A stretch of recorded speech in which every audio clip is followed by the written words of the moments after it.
Good day mga ka-DIY, mga kasolar. Share ko sa inyo yung gagawin ko. I-repair sa atin. At shout out sa owner kay Sir Chris Diaz. Kasama natin sa trabaho.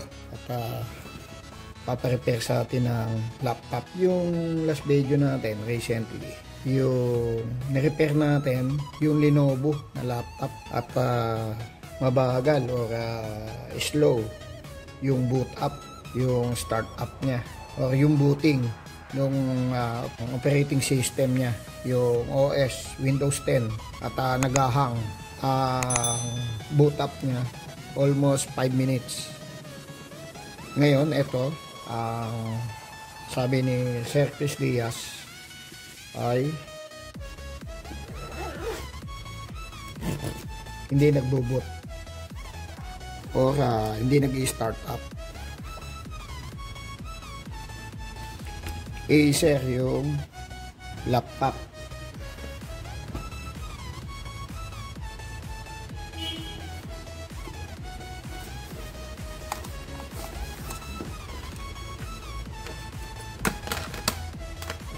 Okay, i-test natin. I-check natin kung anong problem. Ang sabi sa atin ng owner ay hindi nagpa-power on. Ang gagawin natin, power on natin dito sa kanyang switch.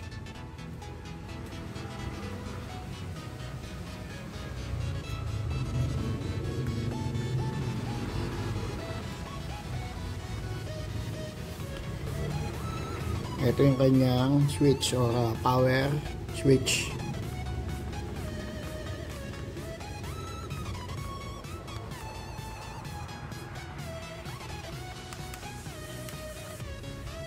Okay.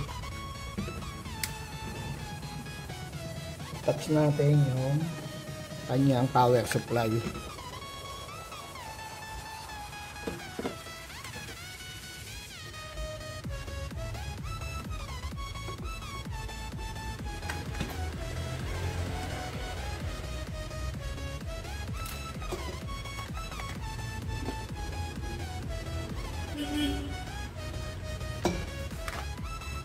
Okay, ito yung kanyang power supply.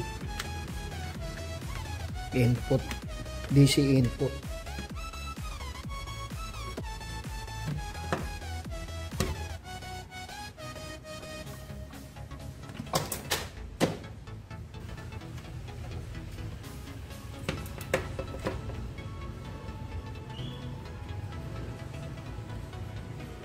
Okay. Input tayo ng power supply dito sa kanyang DC in. Okay, meron na siyang power. Ito yung kanyang pilot light.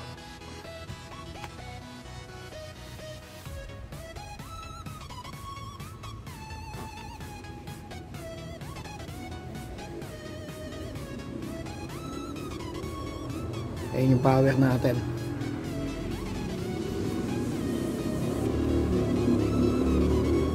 Ayun yung ating pilot light or power indicator. Okay, i-switch on natin.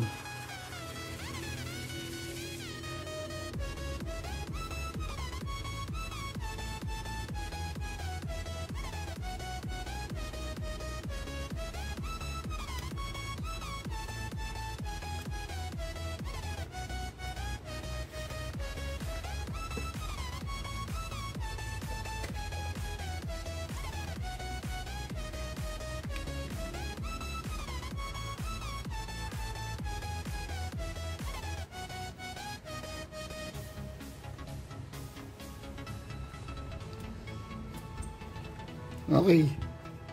Yung power indicator natin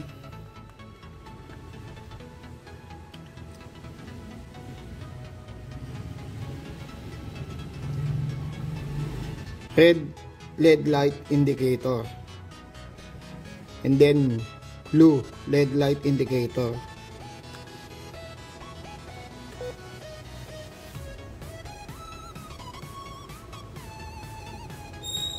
I-remove ko yung power supply. And then, meaning, good yung ating power supply. Ayan, ito yung power supply natin. Yung plug. Banana plug. And then, biblink yung pilot light natin dito or light indicator, power indicator. Okay.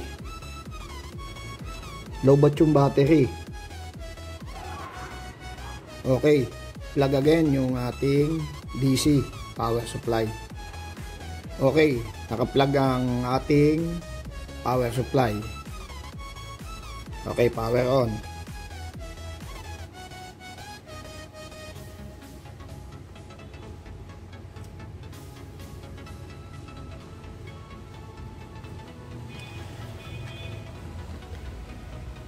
Okay, ang Acer laptop natin is not booting up. Hindi na siya nag-boot up or start up. No display yung ating Acer laptop. Ang gagawin po natin, ang first step na gagawin natin, lilinisin natin yung pins ng RAM, Random Access Memory.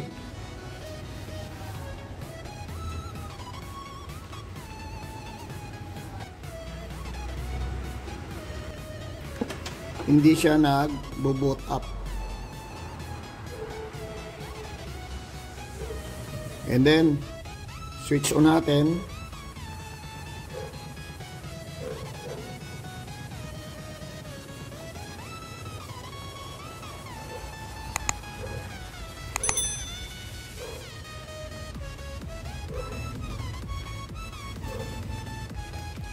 No lock po. Okay, ang gagawin po natin dito, lilinisin natin yung memory. Remove natin yung power supply.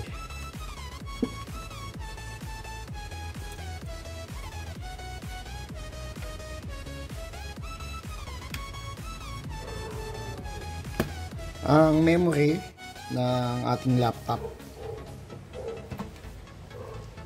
ay nandito sa likod. Ang gagawin natin, i-open natin tong back cover.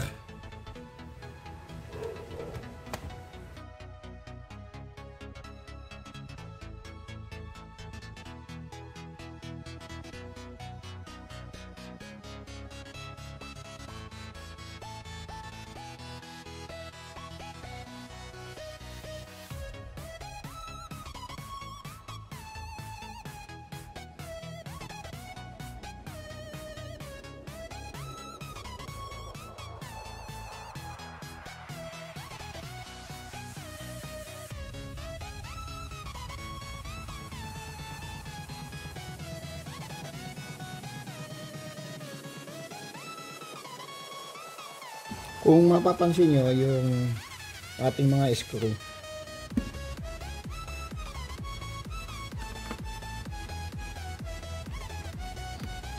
ay nakaposisyon kung paano natin siya ni-remove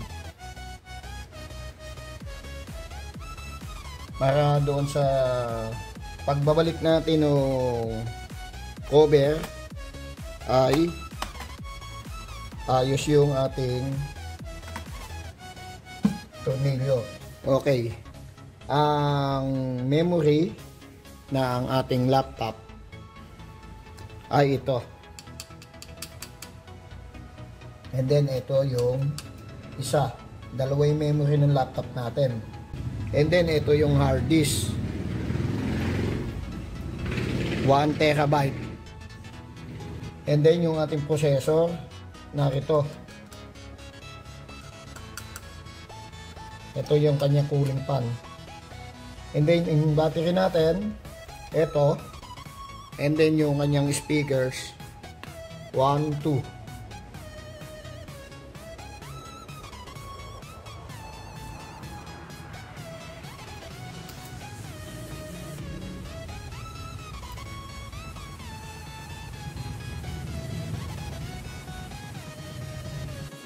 Ang gagawin po natin dito,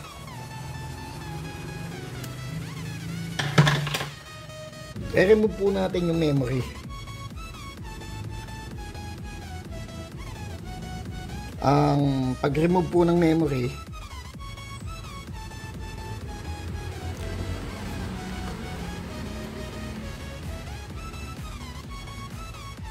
ipupul po natin tong dalawang side. Okay, ang pagbabalik po ng memory, ipupush po natin. And then pag ating re-remove, pupul po natin. Okay, push. And then remove, pupul po natin dong dalawang side. Ito may latch. And then dito sa kabilang side, dual po yung kanyang memory. Okay, pupul po natin yung dalawang side.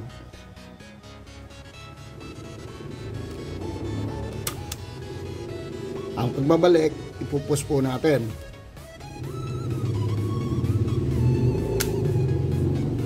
Okay, pull.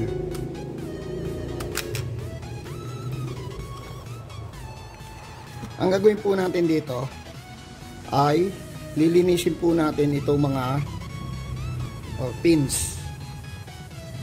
Ang gagamitin po natin is cotton buds and then yung metal polish.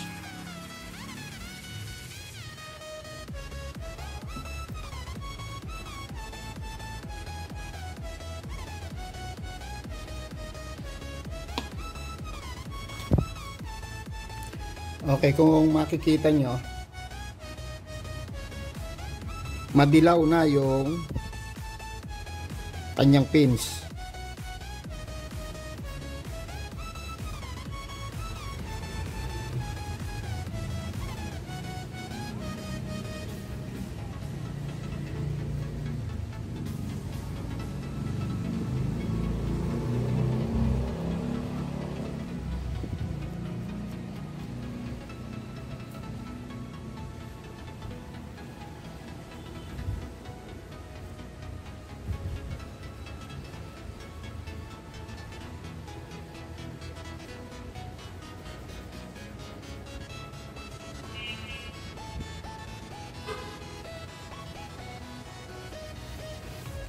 Okay.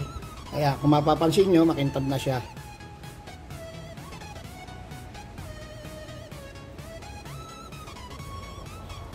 Okay, dito tayo sa kabilang side. Ayan, tingnan nyo yung pagkakaiba. Dilaw, and then dito is makintab. Dito is yellowish, madilaw.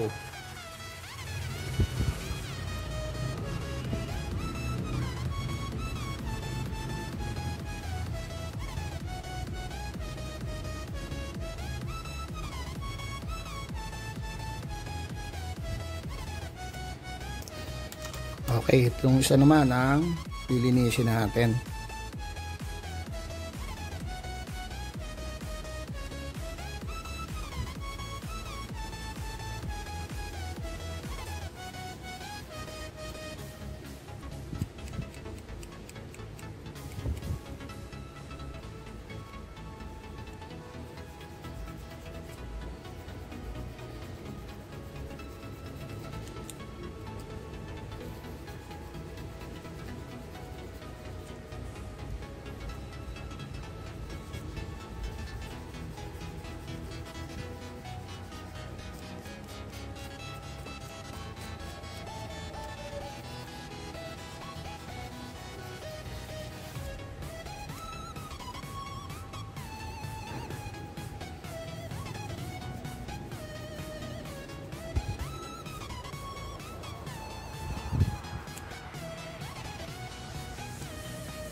Okay, malinis na po yung ating pins ng memory natin, ng RAM. Malinis na po yung pins ng RAM o memory. At pwede na natin siyang install ulit doon sa slot ng memory.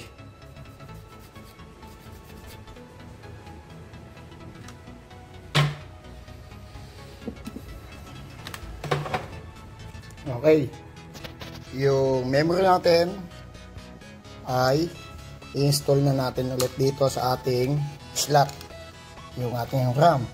Malinis na yung RAM natin, random access memory. Ang pag-i-install, ipupush natin dito sa slot and then ipupush pababa. And then itong isa, dual memory yung ating laptop. Ipupush dito sa slot and then ipupush pababa. Okay, lalakayan natin yung range ng camera natin.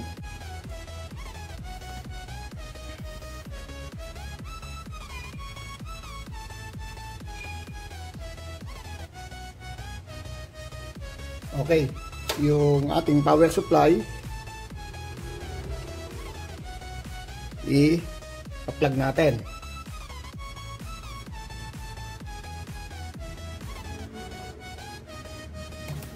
And then lalagay tayo ng spacer sa ilalim.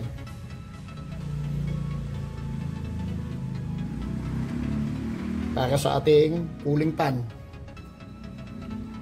Okay, ang first step na ginawa natin pag troubleshoot or step by step na ginawa ay nilagyan natin ng power supply and then nag-power on tayo dito sa kanyang switch or sa power switch and then no lock at hindi nag-boot.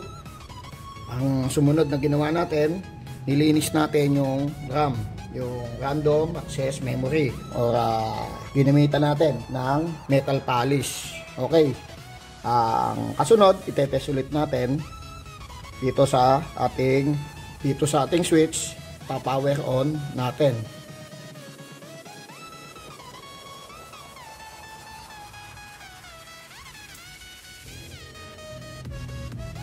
Okay, ang gagawin natin,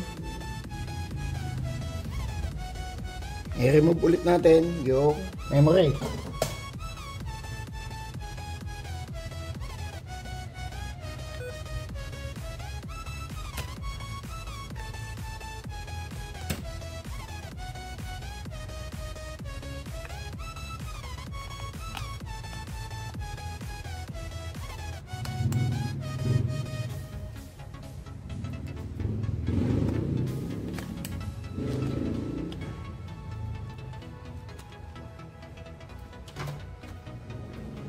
Okay, plug ulit natin yung kanyang supply.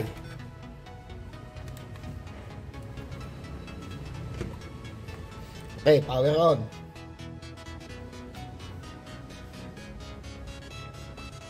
Yung power natin, yung blue LED light indicator and then yung red LED light indicator ay present. Ayan, nag-a-appear. Meaning naka-power on yung ating board. Ang gagawin natin, pa-power off natin.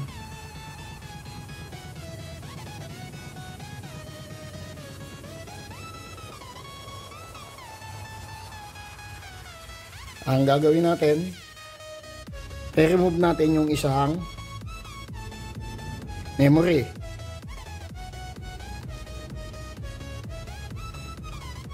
I-check natin dito sa dalawa kung ano yung defective. At dito sa dalawang memory natin, sure na isa dito ay defective. Remove natin tong isa.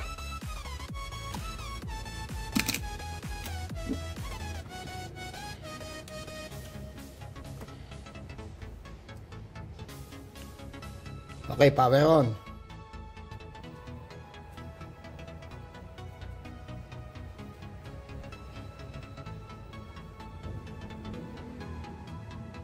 Power on.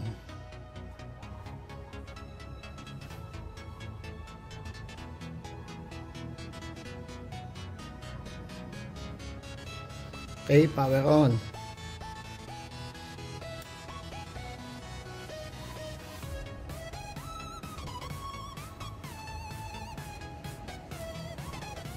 Okay, ni-remove natin yung isang memory.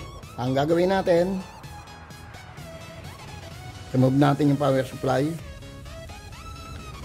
And then, remove natin itong isang memory. Ipalit natin yung isang memory ni-remove natin kanina. Okay.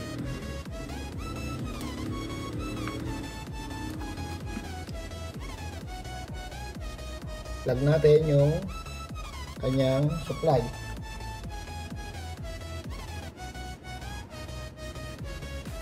Okay, power on.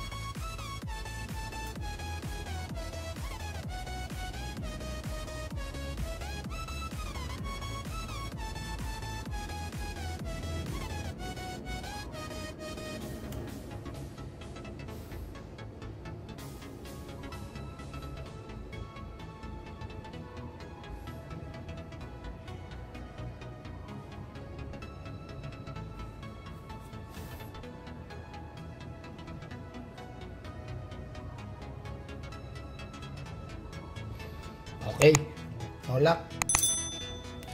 Ang gagawin natin,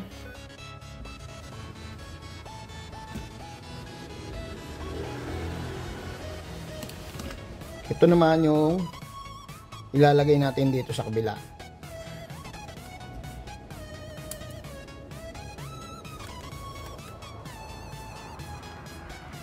Okay, meron siyang power from battery.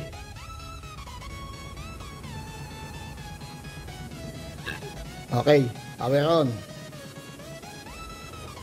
Ayun. Critical low battery. Plug natin.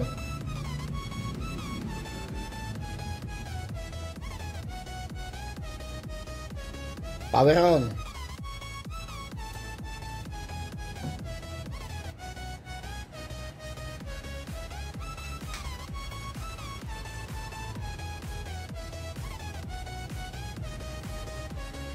Meaning po, defective yung isang memory natin. Ito po yung defective. Once na ibinalik natin to doon sa slot ng memory natin, hindi magbo-boot yung ating OS, yung operating system natin, yung Windows 10. Nagpa-power on yung ating board, but yung Windows 10 natin or operating system, yung OS, ay hindi nag-start up or boot up. Ang sira po, ang problem ng ating laptop ay memory. Itong memory na naka-install sa kanya ay defective na. Meaning, pag naka-install siya doon sa slot niya, ay hindi magbo-boot yung ating laptop or hindi mag-start up or wala tayong makikita rito sa kanyang LCD display. Okay, maraming salamat po at sana meron kayong nakuhang kaalaman doon sa ginawa natin. If ever na may problema yung laptop nyo sa inyong bahay o sa inyong opisina, ay pwede nyong gawin. Pwede nyong gayahin yung ating ginawa. Ang first step natin ay nilinis natin yung ating memory. Even si Mrs. ay pwedeng gawin yung inyong laptop if ever na walang ginagawa sa bahay. Kayang-kaya niyang gawin at napakadali lang nung ating ginawa. Okay, i-shutdown natin and then ibalik natin yung cover. At doon sa mga may problema yung laptop ay kayang-kaya nyong gawin. Kahit yung misis nyo ay pwedeng gawin yung laptop. At napakadaling gawin ng laptop. Lilinisin lang yung memory and then ibabalik. Once na may problema yung memory at dalawa yung memory, ang gagawin nyo, pagpapalitin nyo lang, remove nyo yung isa, and then ibalik nyo yung isa, and then yung isa, ipapalit nyo yung isa. Pero bago nyo i-test, pagpalitin o tanggalin, lilinisin nyo muna yung pins. Eto. Okay. Babalik natin yung cover.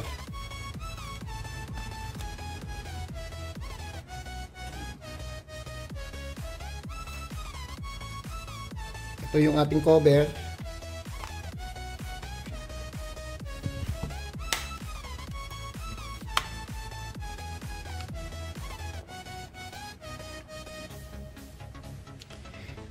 Yung position ng mga tornilyo natin, madaling tandaan dahil nakaayos.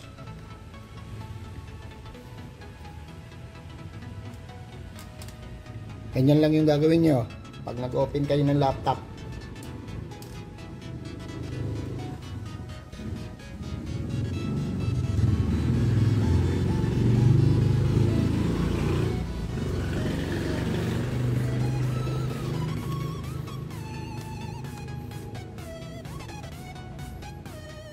Etong isa, hindi na natin malalagyan ng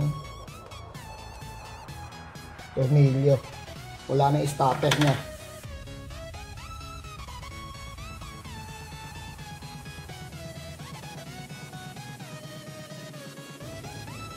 Okay. Close na natin yung cover.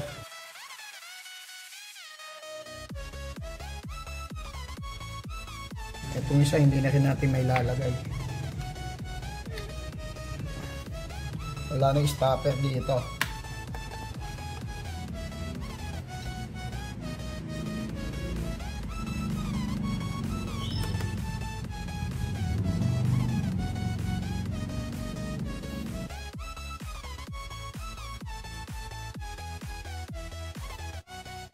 Okay.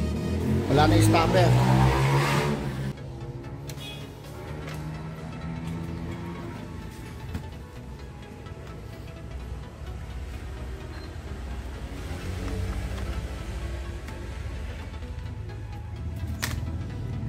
Power on.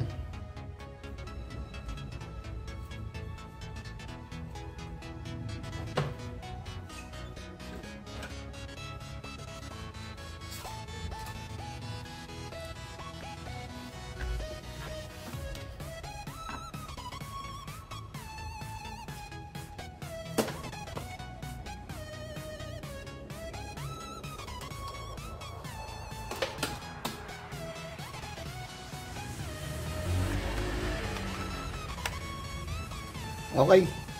Ang gagawin natin, i-shutdown natin. And then, ibabalik na natin doon sa owner. Sa may-ari. Shout out.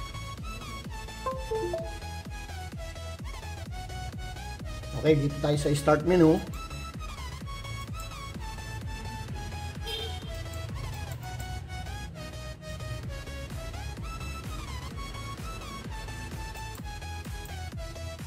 Then, shutdown.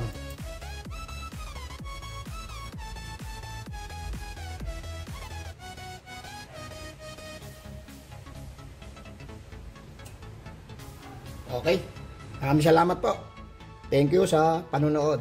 At sa mga subscriber natin, maraming salamat po. Thank you.